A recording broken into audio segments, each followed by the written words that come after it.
Também é presidente da Associação Médica Espírita de Santo Ângelo, trabalhador voluntário do Grupo de Autoajuda à Dependência Química e Apoio Fraterno. Ele vai falar agora sobre o Evangelho segundo o Espiritismo e o despertar da consciência.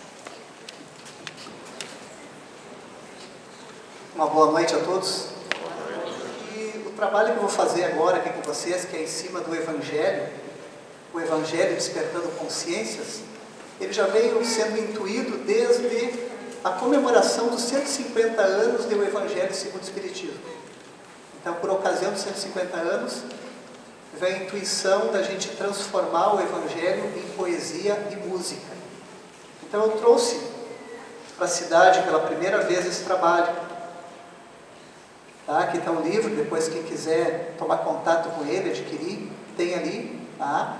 Então, os 28 capítulos do Evangelho segundo o Espiritismo em poesia. Trouxe também os trabalhos musicais, entre eles o CD que acompanha o livro, onde nós já temos 14 das poesias do Evangelho musicadas. E se der tudo certo, no final eu vou cantar uma delas. Embora no CD original, quem canta é Wilson Paim. Bom, gente, antes de entrarmos diretamente falando sobre o Evangelho, nós vamos entender um pouquinho como é que foi criado o Evangelho segundo o Espiritismo.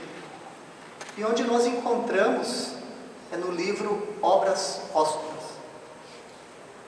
Então nós temos lá no livro Obras Póstumas, que nada mais é que o resultado de vários documentos e textos escritos por Allan Kardec e encontrados depois de sua desencarnação em seu escritório. Por isso, Obras Póstumas. Nele encontramos já as observações sobre a origem do Evangelho segundo o Espiritismo, cujo título original, na sua primeira edição, era Imitação do Evangelho.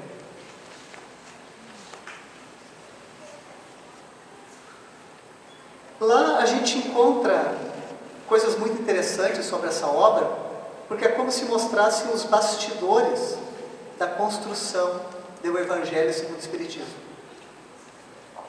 As preocupações de Kardec, as perguntas, questionamentos à espiritualidade e as respostas da espiritualidade a Kardec. Nós temos uma primeira pergunta. Que pensais da nova obra em que trabalho nesse momento? E os espíritos respondem a Kardec: esse livro das doutrinas terá uma influência considerável. Nele aborda questões capitais. E não só o mundo religioso, nele encontrará as máximas, que lhes são necessárias, mas a vida prática das nações, nele aurirão excelentes instruções. Então a espiritualidade já apontava essa obra, o Evangelho segundo o Espiritismo, como uma obra extremamente prática e extremamente útil. E que não era útil só para os religiosos. Seria útil para qualquer ser humano, seria útil para as sociedades do mundo inteiro, devido à sua praticidade e à sua clareza. Uma obra sem máscaras, uma obra clara, uma obra direta. E os Espíritos dizem: fizeste bem em abordar questões de alta moral prática do ponto de vista dos interesses gerais, dos interesses sociais e dos interesses religiosos. A dúvida deve ser destruída. Então o Evangelho, ele vem com essa clareza.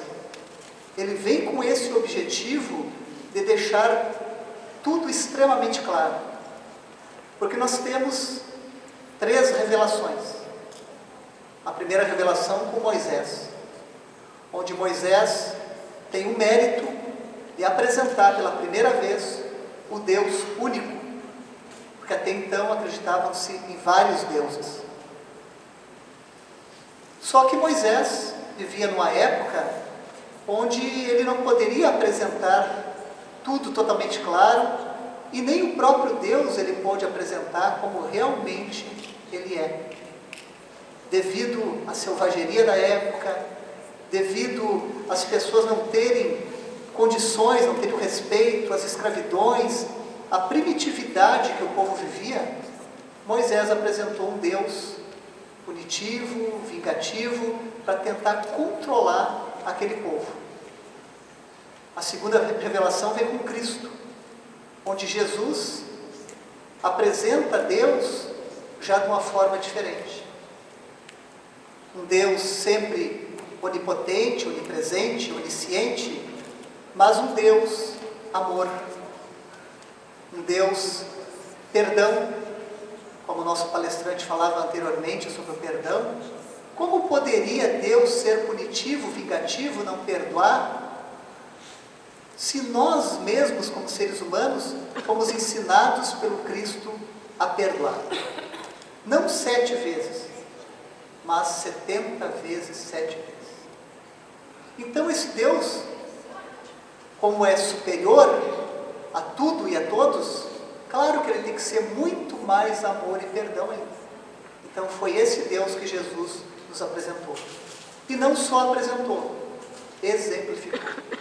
Porém, ainda em épocas remotas, ainda em épocas jovens da nossa civilização, Jesus também não falou tudo totalmente às claras. Ainda usou alegorias, usou parábolas, que aí com a terceira revelação, que é a doutrina espírita, veio para deixar, nesse momento, já com a civilização, com todos nós mais amadurecidos, há 150 anos atrás, mais ou menos, já com condições de entender totalmente. E por isso o Espiritismo fala sem alegorias, e fala de uma forma clara. E o Evangelho, segundo o Espiritismo, mais claro ainda. Orientação e incentivo ao codificador. E a espiritualidade conversava o tempo todo com Kardec e dizia: acaba a tua obra e conte com a proteção do teu guia, nosso guia de todos, e com o concurso devotado de teus mais fiéis espíritos, no número dos quais queira muito me contar. Então, nessa fala da espiritualidade, quanta informação nós temos? Primeiro, o grande acompanhamento que o codificador recebia. Um acompanhamento de espíritos superiores, sim, mas com certeza o acompanhamento direto de Jesus. É importante também a gente ir fazendo a todo momento uma comparação conosco. Embora simples, embora com missões infimamente menores do que a do codificador, só que a gente tem que a todo momento ter ciência de que nós também somos acompanhados. Nossas atitudes, nossos pensamentos, nossas obras. Então é importante a gente ir vendo como a espiritualidade é presente na missão de cada um, através da missão do nosso codificador, mas pensar também, as nossas pequenas missões do dia a dia são acompanhadas. Seja a missão do médico, seja a missão do professor, seja a missão do dono de casa, da dona de casa, enfim, do pai, da mãe, todas as missões são acompanhadas. Preocupações.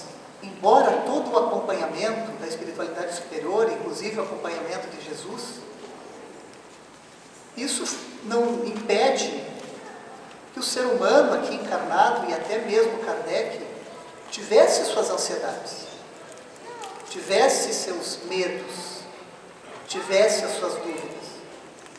Isso fica claro quando ele pergunta à espiritualidade: que dirá disso o clero? Porque ainda nos dias de hoje, nós da doutrina espírita somos minoria. Nós temos ainda um mundo religiosamente dominado pelo catolicismo. Imagina há 150 anos atrás. O domínio era maior ainda, sendo que naquela época havia uma certa intolerância religiosa muitíssimo maior, onde os livros muitas vezes eram queimados. E Kardec temia o que o clero iria pensar dessa obra que ele estava trabalhando. E os espíritos disseram para ele: o clero clamará a heresia, porque verá que nele atacas firmemente as penas eternas e outros pontos sobre os quais apoia a sua influência e o seu crédito. Clamará tanto mais que se sentirá muito mais ferido do que pela publicação do Livro dos Espíritos. Olha a importância dessa obra. Olha o quanto essa obra é clara e vem desmistificando as penas eternas, a questão do inferno. E por incrível que pareça, é o que ainda hoje se apoiam as religiões dominantes do nosso planeta. Com a política do Deus punitivo, do Deus vingativo, e tentando manter os seus fiéis presos a ele por essa política religiosa do terror. Enquanto Kardec, com o Evangelho segundo o Espiritismo, vinha para derrubar todas essas crenças. Então, por isso ia ser muito mais combatido. E aí vem a grande batalha. E os espíritos começam a conversar com Kardec para que ele se prepare para essa batalha. E dizem: sim, caro mestre, a grande batalha se prepara. O fanatismo e a intolerância, levantados pelo sucesso de tua propaganda, vão disparar sobre ti e os teus com armas envenenadas. Prepara-te para a luta. E vamos mais uma vez fazer uma comparação com as nossas vidas, com as nossas pequeninas vidas no nosso cotidiano. Será que nós também não temos no nosso dia a dia as nossas batalhas? Será que nós também, muitas vezes, não somos alvo da intolerância? Não somos alvo das maledicências? A todo momento nós sofremos isso. Talvez a primeira grande batalha é quando um dia a gente decide ir até uma casa espírita. Parece que tudo conspira contra nós. Quando a gente vai para uma casa espírita, chega a visita na hora que não é para chegar. O telefone toca na hora que não é para tocar. Alguém adoece. Alguém na casa complica. Ah, por que tu vai? Por que tu não fica? Então a gente começa com aquela batalha interna. Muitas vezes chegamos até a casa espírita, conseguimos vencer essa batalha e começa a se apoderar do nosso corpo um sono que a gente não sabe de onde vem. E a gente começa a dar cabeçada, começa a pescar. Que aqui é a região de pesca, começa a pescar durante a palestra. Muitas vezes, para que a gente não consiga ouvir o que está sendo falado. Para que as nossas consciências continuem obscurecidas. Porque toda pessoa que tem menos conhecimento, menos esclarecimento, e que está ainda com a sua consciência torpe, é mais fácil de cair nas garras da espiritualidade inferior. Então nós enfrentamos as nossas batalhas no dia a dia. E o que acontece nas nossas batalhas? Muitas vezes a gente também se sente ansioso, a gente tende às vezes a querer desistir da batalha, a fraquejar na batalha. Isso acontece com todos nós. E aconteceu também com o nosso codificador. Mas aí vem a fé do codificador, E o interessante é que nessa fala vocês vão ver que não é apenas a fé do codificador, mas a fé que a espiritualidade também depositou no codificador. E a gente pode pensar, eu tenho que ter a minha fé, nós temos que ter a nossa fé, mas a espiritualidade também confia em nós. Nós somos trabalhadores, nós somos muitas vezes co-criadores. Quando geramos um filho, nós somos co-criadores com Deus. Então isso é uma via de mão dupla. A nossa fé na espiritualidade e a espiritualidade tendo a fé na gente. E eles falam da fé de Kardec da seguinte forma: mas tenho fé em ti, como tens fé em nós. E por que a tua fé é daquelas que transporta as montanhas e faz caminhar as águas sobre elas?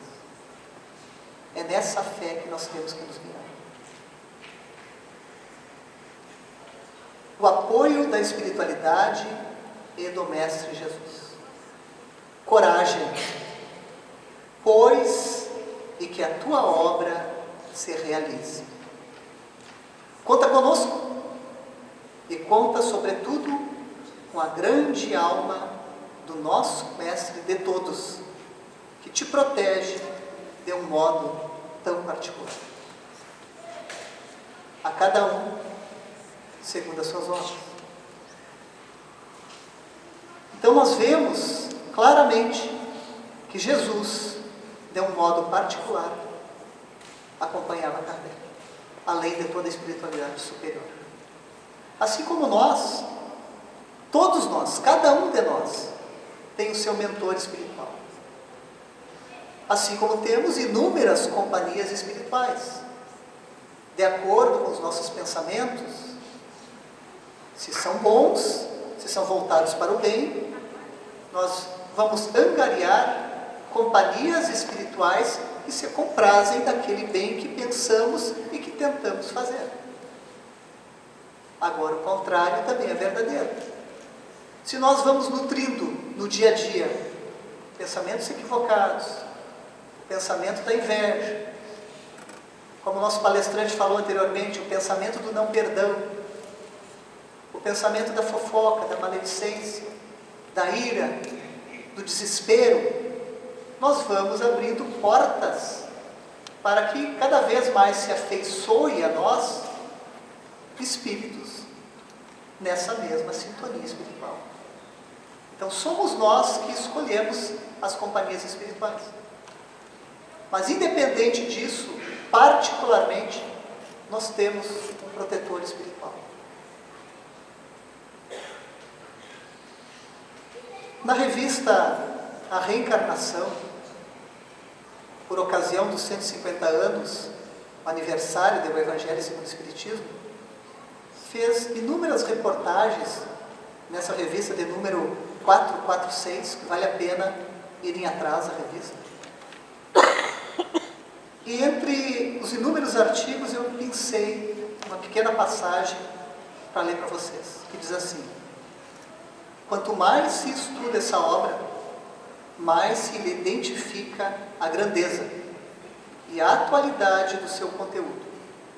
Porém, 150 anos para medirmos o adiantamento dos mundos e das civilizações é irrisório e numericamente insignificante, o que evidencia que essa obra muito ainda tem a fazer. Ainda vivemos no mundo de provas e expiações. Ainda como dizia Paulo de Tarso, no início da sua caminhada, logo que se converteu ao Cristo, ele dizia: não faço todo o bem que quero, mas todo o mal que não quero. Assim somos nós. Ainda não fazemos todo o bem que queremos, e ainda fazemos o mal que não queremos. Então isso está muito presente em nós. Então por isso que o Evangelho é atual. Por isso que nós vamos precisar, e muito, da leitura do Evangelho, durante muitos e muitos anos, até nós conseguirmos como conseguiu Paulo de Tarso ao final de sua caminhada, de sua jornada, antes do seu desencarne, chegar a dizer: já não sou mais eu quem vivo, mas Cristo vive em mim. Aqui uma das inúmeras capas, do nosso Evangelho segundo o Espiritismo. E agora eu vou tentar falar, nesses poucos minutos para vocês, sobre a obra em si, e tentando fazer um link com as nossas consciências. Como é que essa obra vai nos ajudando a despertar a nossa consciência? Eu não sei se vai dar tempo de eu falar os 28 capítulos, pelo menos um pedacinho de cada um, uma síntese de cada um. Tá? Eu pedi para me controlarem no tempo aqui, que eu me desligo um pouco e vamos indo, Mas nós vamos falar aquilo que é possível. O Evangelho e a consciência. Nós temos lá o primeiro capítulo do nosso Evangelho segundo o Espiritismo, que é: não vim destruir a lei. E o que nós temos nesse capítulo? O que eu já falei para vocês: as 3 revelações: Moisés, Cristo e o Espiritismo. Moisés sendo entendido com a sua importância da sua época, o Cristo apresentando Deus da forma como realmente Ele é, todo amor e todo perdão. E muito mais do que isso, o Evangelho, ele traz a vida de Cristo, a vivência de Cristo, quando passou aqui por esse plano, quando passou pela terra. Além de falar, mostrando a forma, a maneira de nós fazermos. E o Espiritismo, trazendo de uma forma mais clara, tirando as alegorias que o Cristo ainda foi obrigado a deixar. E a nossa consciência vai ficando cada vez mais clara, porque o nosso Evangelho ele não deixa dúvidas. No segundo capítulo, Meu reino não é deste mundo, ele fala, em síntese, sobre a vida futura. Nosso palestrante anterior dizia, nós temos que ter a fé na vida futura. Não podemos estar presos nos remorsos, nas culpas do passado, porque a gente tem que ter a visão no futuro, entender essa vida futura, ter esperança dessa vida futura, saber o que nós precisamos fazer ainda nesta encarnação para angariarmos a felicidade ainda nesse plano e também na vida futura, a vida espiritual. Nesse capítulo também se fala da realeza de Jesus. O que realmente distingue Jesus e torna ele um verdadeiro rei, embora ele nunca tenha se intitulado assim.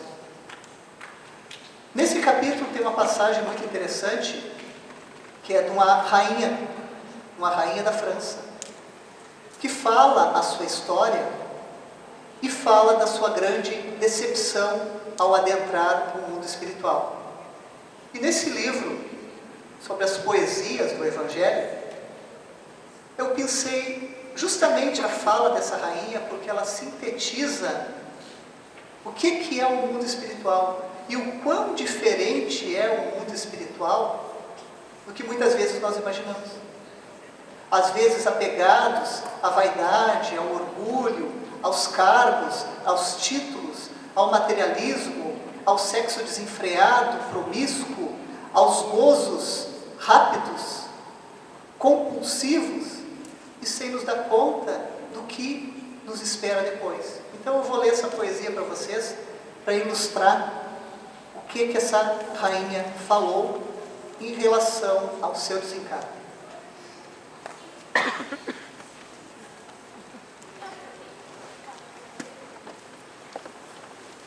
Na França eu fui rainha, por orgulho me perdi. Meu reino não é deste mundo, após a morte eu percebi. Pois após a sepultura, sofri dura humilhação. Eu perdi a realeza e encontrei desilusão. Cargo, trono, nome, tudo isso some um dia. O dinheiro e o poder não mantém a alegria. Pois onde Jesus é rei, a lei é a caridade. O amor faz a nobreza de quem se fez humildade. Então essa é a essência desse capítulo. Tudo que vale e nos distingue no mundo espiritual é tudo que a gente não pega e não palpa nesse mundo. O dinheiro, do outro lado, não era o cargo dela, não era o trono dela, não era o nome dela. E sim, é tudo que a gente faz de bom para o nosso próximo. A oração pelo nosso próximo, o entendimento, a compreensão, a oração e o perdão ao nosso inimigo. A gente não compra amor, a gente não compra caridade, a gente não compra amigos. Então tudo isso que a gente não consegue comprar, que o nosso dinheiro não compra, mas que a gente conquista através das nossas atitudes, é o que vale do outro lado, que vai nos dar uma melhor moral. E aí nós entramos no terceiro capítulo, que há muitas moradas na casa de meu Pai. E que a vivência espiritual é que constrói essa boa morada. Então, o que eu estou fazendo agora, aqui, nesse momento, para construir uma melhor morada? E tem uma pequena história que diz que um homem muito rico desencarnou. Morava numa bela mansão, tinha um belo carro, e chegou no mundo espiritual, foi sendo conduzido pela espiritualidade até a sua nova morada. E ao longo do caminho, ele viu uma casa muito bonita e comentou com o espírito que o guiava: mas que casa linda, que casa bonita.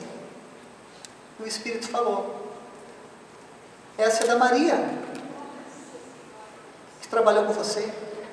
Da Maria? A Maria, minha cozinheira? Sim. Poxa, está morando bem a Maria aqui. Seguiram adiante. Mais adiante, ele viu mais uma bela construção e ele perguntou: e essa casa de quem é? Ah, essa casa é do seu José, que foi teu motorista. Mas casa mais bonita ainda do que a anterior?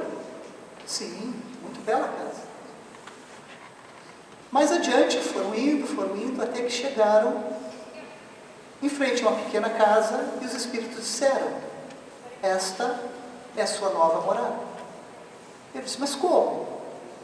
Essa casa pequenina? Essa casa sem requintes? Essa casa sem luxo? Eu vi que vocês fazem construções muito belas aqui. Eu quero uma casa melhor. Porque minha cozinheira, o meu motorista tem casas melhores. Pois é. Só que aqui nós construímos casas com o material que vocês mandam lá da terra. O que você mandou foi isso. Então não importa títulos, nobrezas, a parte material que a gente vive aqui, não podemos nos enganar. Existem muitas moradas na casa do meu Pai. Adentramos o quarto capítulo do Evangelho. Ninguém poderá ver o reino de Deus se não nascer de novo. E aí mostra a reencarnação e a justiça divina, dizendo justamente isso, que ele está naquela morada ruim, que ele não gostou, não se sentiu bem, foi o que ele mandou, vai passar seus sofrimentos, suas dificuldades, suas dores, porque Jesus falou isso: haverá muito sofrimento e muito ranger de dentes. Ai de vós ricos, porque muitas vezes se encontrarão. Não que o rico não possa ter uma boa morada também no mundo espiritual, embora o Cristo tenha dito: é mais fácil um camelo passar pelo buraco da agulha do que um rico entrar no reino dos céus. Embora o camelo não seja o camelo o animal, e sim um cabo. É difícil passar o cabo pelo buraco da agulha. É difícil, mas é possível. Só que a pessoa que muito mais recebe, muito mais tem que dar. Muito será cobrado daquele que muito recebeu. Então a cada um é feito uma semeadura. de acordo com o que Deus conhece de cada um de nós. Nós temos que ter a clareza de não falhar em nossas missões. E se questionar, puxa, se eu estou recebendo bem, se eu estou progredindo, por que eu vou lidar como um avarento e ficar simplesmente entupindo uma gorda conta bancária sem distribuir melhor essa riqueza, gerando mais empregos? Obviamente que a gente não vai sair distribuindo dinheiro e vão pensar que está maluco, vão me chamar como psiquiatra e vão querer que eu interne, né? Mas nós temos que gerar empregos. Por que não podemos remunerar melhor nossos empregados se nós também estamos ganhando melhor? Tudo depende do que a gente está fazendo com aquilo que ganha. E essa é a grande dificuldade. A prova da riqueza é muito pior, muito mais difícil do que a prova da pobreza. Porque o mundo nos oferece muitas coisas. E é muito fácil um homem que vem com uma missão, que pede uma missão nobre, de passar pela prova da riqueza para gerar empregos, para gerar prosperidade, para fazer algo de bom, cair, se corromper e falhar nas coisas. Mas a reencarnação está aí, para depois do sofrimento, nos prepararmos novamente e virmos de encarnação em encarnação nos melhorando. A justiça divina, ela não pode ser explicada de outra forma senão pela multiplicidade das existências. Antes de conhecer a doutrina espírita, e eu venho de um berço católico, como criança, eu já me questionava. Eu ficava pensando, por quê? Por que tem crianças que não têm o que comer, enquanto eu tenho o que comer? Por que tem crianças que morrem cedo? Onde é que está a justiça de Deus? Por que uns morrem bem velhinho, outros morrem cedo? Por que às vezes filhos morrem antes de sua mãe, de seu pai? Onde está a justiça de Deus?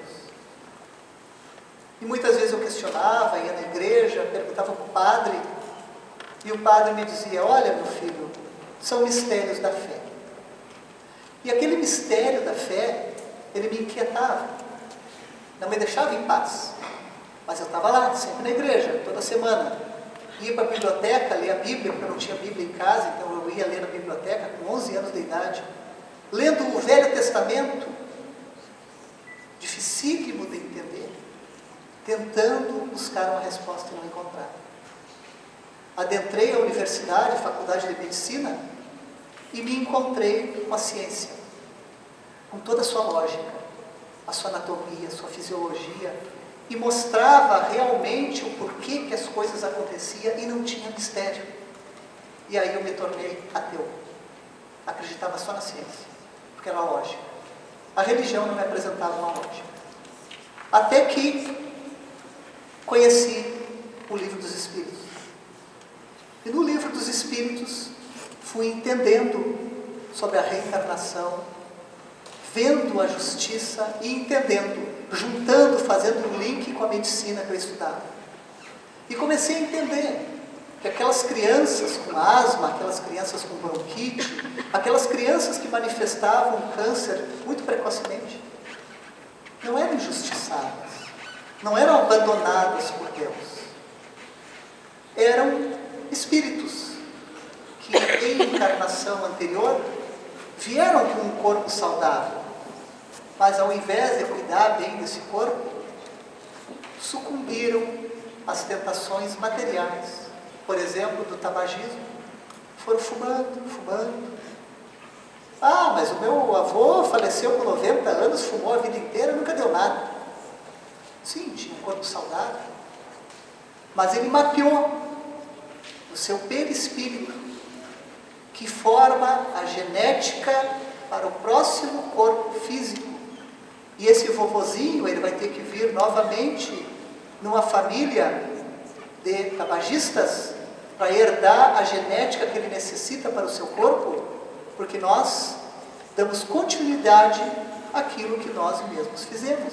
E não é um castigo de Deus, porque esse vovozinho já veio com um monte de predisposições genéticas para desenvolver a asma, a bronquite e o câncer. Porque Ele fez isso com Ele mesmo. Ele é herdeiro dele mesmo. Então, ia ficando cada vez mais claro. A mente ia despertando e entendendo que não, nada é por acaso. Nada é injusto. É a lei da ação e reação. Ah, mas então é um castigo? Ele vai passar tudo isso por causa de um castigo, uma punição de Deus? Não. É uma oportunidade de aprendizagem. Onde, devido às dificuldades pulmonares, com certeza essa criança não vai conseguir fumar. Ela vai lutar com faltas de ar, muitas vezes com bombinhas, nebulizadores, com medicações, com corticoides, com faltas de ar, e vai aprender a valorizar esse pulmão, esse corpo físico. Às vezes um desencarne precoce, simplesmente para compensar o suicídio indireto, porque todo mundo sabe que o cigarro vai aniquilando, vai tirando momentos de vida preciosos de uma pessoa. E aí vem por encarnações mais curtas, para completar aquilo que deveria ter vivido, e para resgatar esse espírito como aprendizagem, para adentrar o mundo espiritual não mais como um suicida, mas como uma pessoa que sofreu as suas mazelas, as suas doenças e resgatou. Vai ter um entendimento maior, porque vem uma clareza de tudo que já viveu e entende por que teve que passar por aqui. E aí se prepara para uma nova encarnação, mais duradoura, num corpo mais saudável, muitas vezes ainda numa família de tabagistas, para passar novamente pela prova, agora com um corpo saudável, mas para não cair novamente. E assim a gente vai evoluindo, de encarnação em encarnação. E assim são todas as nossas dificuldades. E nós, como espíritas, a gente às vezes cai numa armadilha de dizer: eu sofro, mas eu não fiz nada para sofrer. Deve ser coisa da encarnação anterior. Achando que nós já somos anjinhos, perfeitos. E não é assim que somos. Segundo a mentora Joana de Ângeles, o que nós sofremos, na grande maioria das vezes, diz respeito à nossa atual encarnação. Porque nós ainda estamos pensando de forma não desperta. Ainda estamos vivendo, vivenciando os nossos dias, o nosso cotidiano, de uma forma que ainda não é adequada. Por isso, o Evangelho, para nós seguirmos realmente os passos do Cristo. E aí nós entramos no 5º capítulo, bem-aventurados os aflitos. Entendendo que nas nossas dores, nas nossas dificuldades, nas nossas aflições, nós temos que ter uma resignação e entender que nós não estamos sofrendo por acaso. Essas aflições que nós sofremos têm a causa em mim mesmo, na atual encarnação ou na encarnação anterior. Então nós temos que nos resignar. Não que nós não devamos lutar para nos melhorar, lutar para sair das condições difíceis que vivemos. Sim, não é aceitar o infortúnio, a dor e não fazer nada para nos melhorarmos. Não é isso. Sempre melhorar, sempre evoluir. Mas entendendo que não adianta a gente passar pelas provas se queixando, se lamentando. Senão a gente não vai ter mérito perante a prova. Entender, lutar, entender que Deus é justo. As nossas perdas, as nossas dores, as nossas doenças, as nossas dificuldades. Mas nós vamos buscar recursos, sim. O recurso médico, o recurso psicológico, o recurso espiritual, tudo que possa nos aliviar. E adentramos justamente no 6º capítulo, que é o Cristo Consolador. Onde o Cristo, ele semeou o amor amando e nos mostrou o caminho da verdade. Onde o Cristo diz: venha a mim, pois meu jugo é leve, meu fardo é suave. E nós temos que buscar esse Cristo, entendendo que nossas dificuldades, que nossas dores vão ser aliviadas na medida em que a gente entrar em comunhão com o Evangelho, em comunhão com Cristo. tudo se alivia. As nossas dores, as nossas mazelas, elas são imensamente maiores quando a gente não está em comunhão com Cristo. Quando a gente não consegue entender e a gente não aceita e se desespera, a dor aumenta. E a gente vai indo para uma cama, e vai indo para um quarto, e vai se isolando. Agora, onde eu tenho um entendimento, onde a minha mente desperta, e eu começo a entender que é para o meu aprendizado, e que eu tenho que orar e pedir a Deus, o alívio vem como um bálsamo para conosco. Nos alivia e parece que aquilo é muito menor do que quando a gente estava desesperado. 7º capítulo. Bem-aventurados os pobres de espírito. Todo homem inteligente deve agir sem vaidade. E como foi difícil para os homens das leis, para os homens inteligentes, conseguirem aceitar aquilo que o Cristo trazia. E por isso ele buscou entre os homens mais simples, os pescadores, por exemplo, levar a sua mensagem. Por isso que Jesus veio, nasceu entre as pessoas mais simples e humildes, para mostrar que a pedra fundamental do seu evangelho é justamente a humildade. E entender que humildar-se não é humilhar-se. Que nós sermos humildes é que vai nos fazer cada vez mais compreender aquilo que Cristo quer de nós. Bem-aventurados os puros de coração. Ser verdadeiro, não dar olhos à maldade, é o que traz esse capítulo. E Jesus faz a comparação dos puros de coração às crianças. E diz que nós deveríamos nos assemelhar às crianças. Por que as crianças? Será que as crianças já são espíritos perfeitos? Não. Nós fomos criança. Mas nós agíamos diferentemente do que agora adultos. Porque nós temos uma região no nosso cérebro, que é a região pré-frontal, que é a região mais nova do nosso cérebro. É a região que nos adequa à sociedade. Por exemplo, se todos vocês hoje, agora, nesse momento, estão vestidos adequadamente para estar aqui, estão comportadamente ouvindo atentamente, é porque essa região pré-frontal comanda tudo isso. Essa região pré-frontal nos diferencia das crianças, porque é uma região que ela vai amadurecendo ao longo dos anos. E ela está completa por volta dos 21 anos de idade, que ela vai estar completamente madura. Então, por isso que a criança não tem muito seus limites e seus freios. Porque é o adulto, é o pai, a mãe, é o professor, que tem que ir ajudando a moldar a formação dessa região através do seu exemplo e do seu comportamento. Então a criança ela é espontânea, a criança é verdadeira, a criança ela diz o que sente. Se uma pessoa chega até ela e pergunta, eu estou bonita? Se a criança olha e acha que não está, a criança vai dizer, não, tu está feia. O adulto, principalmente se é um amigo, o adulto vai dizer, olha, talvez essa cor não combine, né?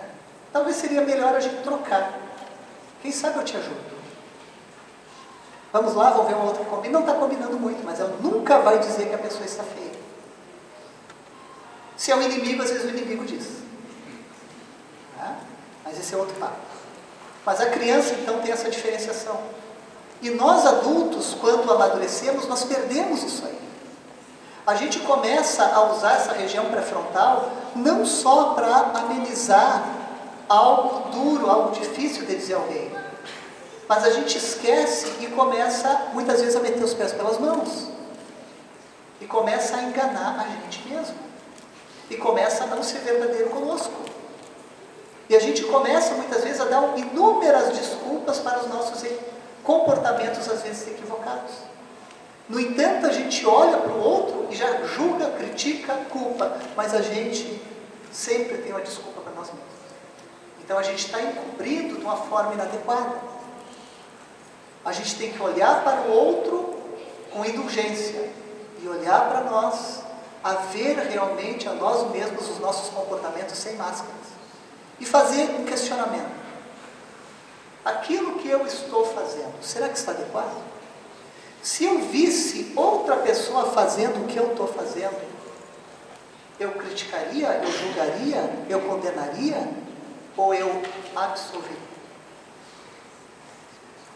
E a gente vai avançando então e entra: bem-aventurados os brandos e pacíficos. Porque uma coisa, um capítulo vai se encaixando no outro. Esse olhar indulgente faz também com que eu seja mais brando e pacífico. Porque se eu olho com um olhar condenatório para com o outro, muitas vezes eu tenho aquela raiva, aquela ira e a vontade de me vingar, de me achar injustiçado. Então, bem-aventurados os brandos e pacíficos, pois herdarão a terra. Próximo capítulo. Bem-aventurados os que são misericordiosos. Antes disso, só falar uma coisa, né?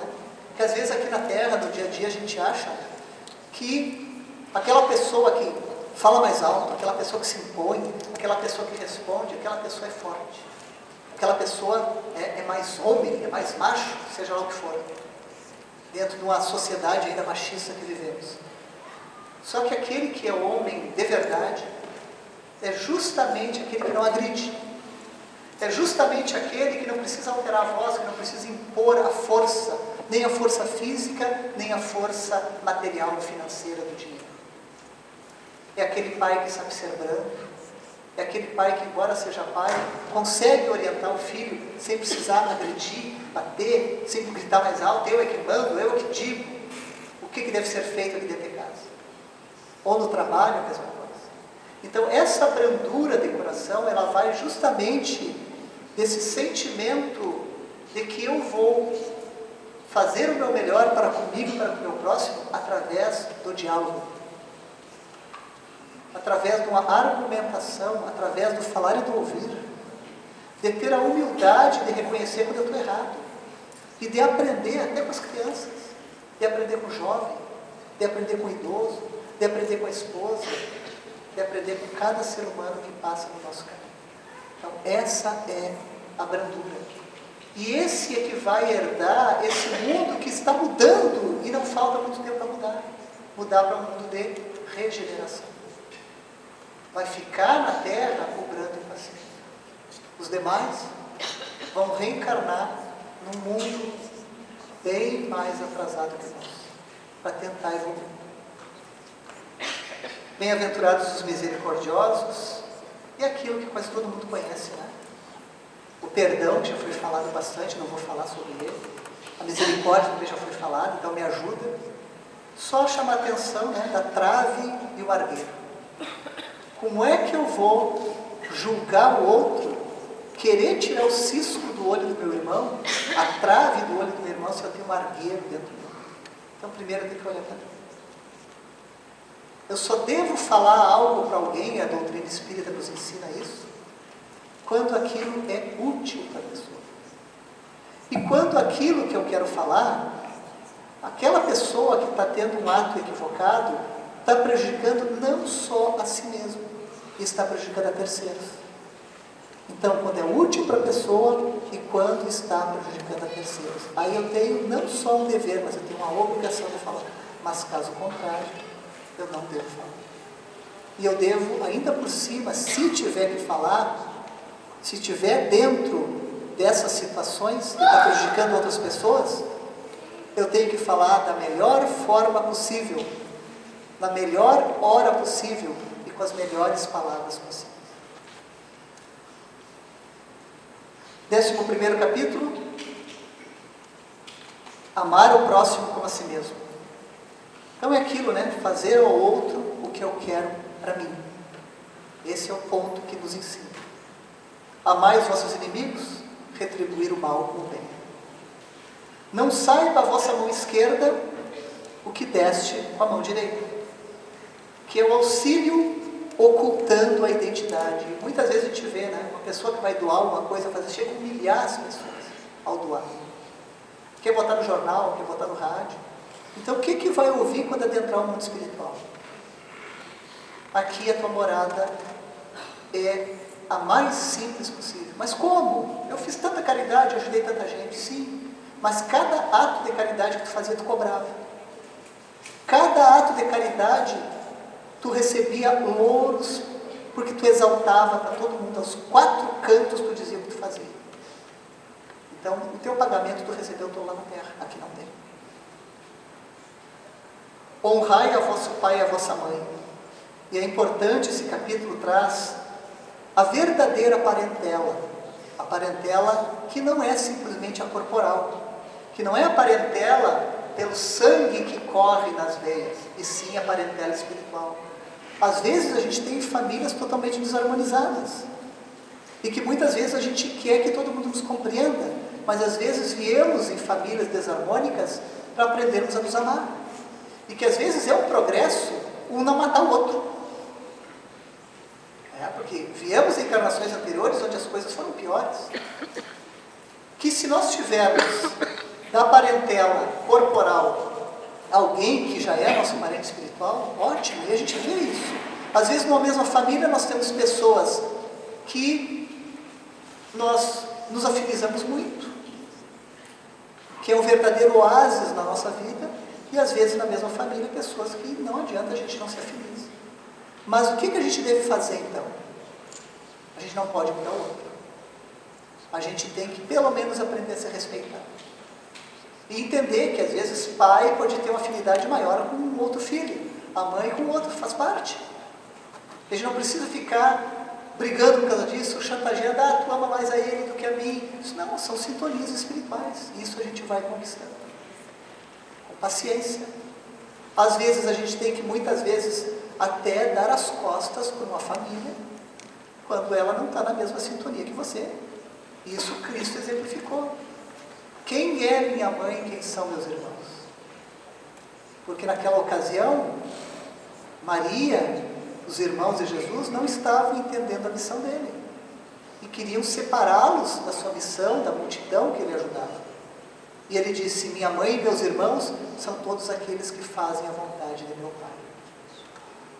Então, ao invés de lamentarmos, chorarmos por quem ainda não está na nossa sintonia, busquemos a nossa parentela espiritual. Sem neuras. Tá? E aquele que ainda não está na nossa sintonia, esperemos, oremos, um dia todos vamos ser uma família universal, mas cada um a seu tempo. Fora da caridade não há salvação. A caridade segundo São Paulo. A caridade é paciente, a caridade é bondosa, não orgulhosa, não desdenhosa, não deseja o mal. Então esse é o tipo de caridade. Fui avisado que eu tenho 5 minutos só. E eu estou recém na metade. Né? 15º capítulo, nós teríamos mais 13 pela frente para conversar. Não servir, não se pode servir a Deus e a Mamon. Para que serve a riqueza e os talentos confiados? Então, Mamon representa o dinheiro, representa tudo que é material. Então, não dá para servir a Deus e ao dinheiro ao mesmo tempo. Então, a gente tem que servir a Deus. Então, são linhas paralelas. E, vamos ver se vocês estão bons de matemática ainda, né? A gente estudava na matemática que 2 linhas exatamente paralelas, tu pode traçar elas ao infinito, que elas não vão se encontrar nunca. Agora, se a gente torna, eu estou no caminho de Deus, mas eu começo a ficar avarento, materialista, eu desviei essa linha e ela vai encontrar outra. Então a gente tem que ter um cuidado para não se perder. Sede perfeitos, como o vosso Pai Celestial é. Aí vem o homem de bem, as características do homem de bem, e nós temos ali um caminho seguro para entender o que é o homem de bem. Eu vou ler a poesia para vocês do homem de bem para resumir.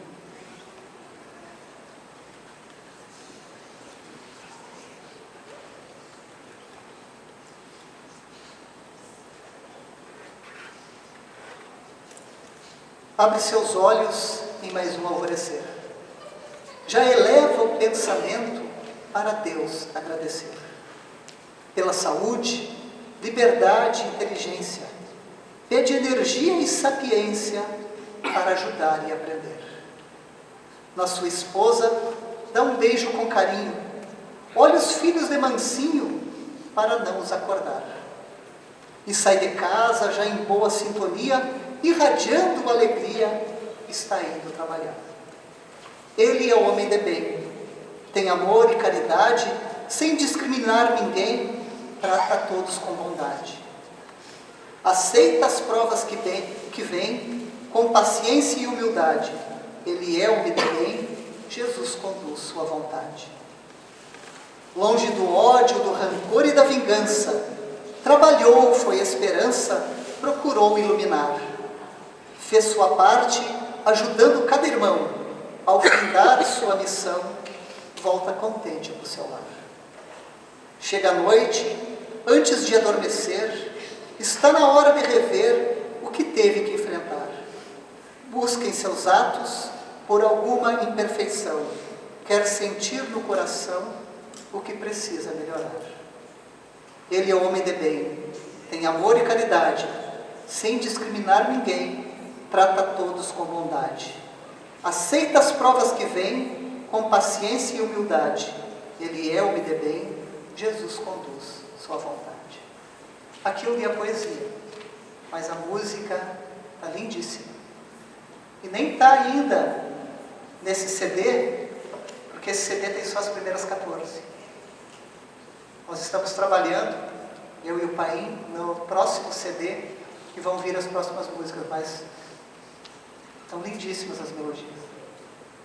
Eu vou encerrar, gente, por causa do nosso tempo. Então eu vou só falar de mais um capítulo, que é o 19º, A Fé Transporta Montanhas, que eu quero encerrar com essa mensagem para vocês. Que a gente tem que mover as montanhas.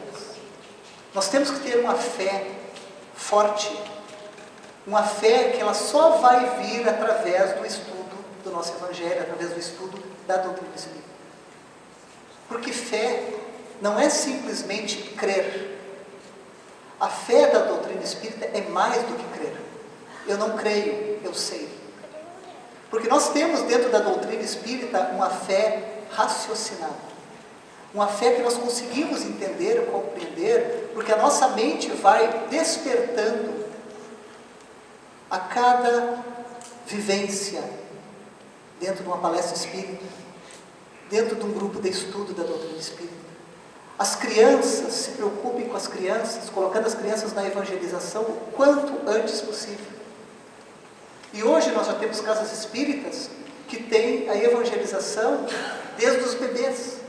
Então não deixemos que os nossos filhos vão se criando sem ter o nosso exemplo dentro de um grupo de estudos da doutrina espírita e eles sem estarem dentro da evangelização. Muitas vezes nós viemos a palestras, inúmeras palestras, às vezes a gente lê os livros de uma forma autodidata, mas vamos fazer mais do que isso, vamos sair de cima do muro, vamos adentrar essa escola de almas, essa escola de mudanças de comportamentos, de mudanças de comportamentos morais, que é o que Kardec, como educador, preconiza para nós. Que nós eduquemos não só o nosso intelecto das educações formais dos bancos escolares, mas que, acima de tudo, nos eduquemos moralmente. Então eu quero deixar a mensagem final para vocês, o nosso 19º capítulo, a poesia A Fé Transporta Montanhas.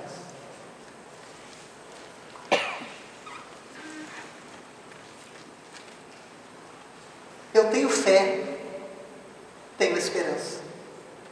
Eu tenho fé e confiança. É segura a caminhada, vou vencer minha jornada, assim vou indo, eu tenho fé. Eu sinto fé em minha alma, eu sinto fé que me acalma. Eu confio simplesmente, vou vivendo bem contente, eu creio em Deus, eu tenho fé. Com fé em Deus, tudo é possível. Com fé em Deus, sou imbatível. Essa fé da energia, essa fé traz alegria, eu sempre venço, eu tenho fé.